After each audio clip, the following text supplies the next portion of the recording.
മദ്യവും മയക്കുമരുന്നുമൊക്കെ ഉപയോഗിച്ചു തുടങ്ങുന്ന പ്രായം മുൻപത്തേക്കാൾ ഭയാനകമായി താഴേക്ക് വന്നിരിക്കുന്നു. 16, 17 ഒക്കെ ആയിരുന്നത് ഇപ്പോൾ 12, 14 വയസ്സായി കുറഞ്ഞിരിക്കുന്നു. ലഹരി ഉപയോഗം മാരകമായ ഒരു വിപത്തായി മാറിയിരിക്കുന്നു.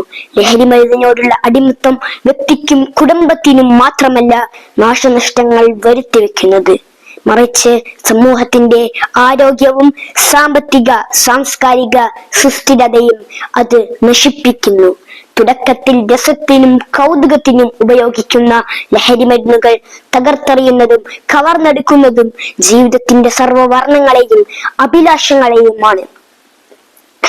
ദൈവത്തിന്റെ സ്വന്തം നാട് എന്ന് വിളംബരം ചെയ്ത വർത്തമാനകാല കേരളത്തിന്റെ കൗമാരവും യൗവനവും ലഹരി എന്ന ചെകുത്താന്റെ കരാള കരങ്ങളിൽപ്പെട്ട് നട്ടം തിരിയുന്നു. ജന്മം നൽകിയ മാതാവിനെ ജനിപ്പിച്ചതിന്റെ കണം വീട്ടാൻ ഞാൻ കഴുത്തറുത്ത് കൊന്നിരിക്കുന്നു എന്ന് പൊതുസമൂഹത്തോട് പൈശാചികമായ ചേഷ്ടയിൽ വിളിച്ചു പറയുന്ന യൗവനവും, പ്രിയപ്പെട്ട മാതാവിനെ ചുറ്റിക്ക് തലയോട്ടി അടിച്ച് പൊട്ടിച്ച് കൊലപ്പെടുത്താൻ ശ്രമിക്കുന്നതും, ഒരേ ഉദരത്തിൽ ജനിച്ചു വളർന്ന പ്രിയപ്പെട്ടവനായ തന്റെ കുഞ്ഞനുജന്റെ കപാലം ചുറ്റികക്ക് അടിച്ച് പൊട്ടിച്ച് നിഷ്കരുണം കൊന്നുകളയുന്നതും, വാർദ്ധക്യത്തിലെത്തിയ മുത്തശ്ശനെയും മുത്തശ്ശിയെയും തല്ലി കൊല്ലുന്നതും, ഒരേ ഉദരത്തിൽ ജനിച്ചു വളർന്ന് കൂടെ ജീവിച്ച സഹോദരിയുടെ പുണ്യമേനിയിൽ രതിക്രീഡയാൽ നൃത്തമാടുന്നതിലേക്കും കേരളത്തിന്റെ കൗമാരത്തെയും യൗവനത്തെയും സാംസ്കാരികമായി തകർത്തെറിഞ്ഞത് ലഹരി എന്ന കൊടും പാഷാണമല്ലാതെ മറ്റാരാണ്?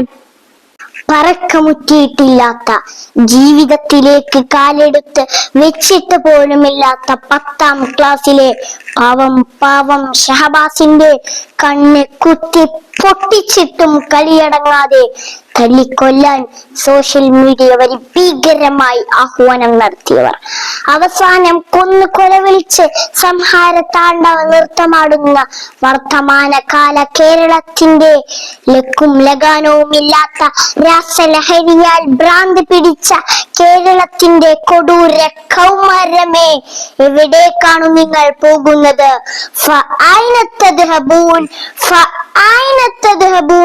അപ്പോൾ നിങ്ങൾ എവിടേക്കാണ് പോകുന്നത്?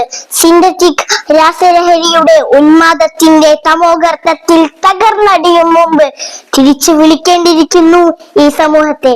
തിരിച്ചു നടത്തേണ്ട കാലം ഭീകരമായി അതിക്രമിച്ചു പോയിരിക്കുന്നു. അക്രമത്തിനും അരാജകത്വത്തിനും ലഹരിയുടെ ഉന്മാദത്തിനും പ്രോത്സാഹനം നൽകുന്ന, അതിനെ ഗ്ലോറിഫൈ ചെയ്യുന്ന സിനിമകൾ, സീരിയലുകൾ, കഥകൾ, നോവലുകൾ, സാഹിത്യങ്ങൾ ഒന്നും തന്നെ നാം പ്രോത്സാഹിപ്പിക്കരുത്.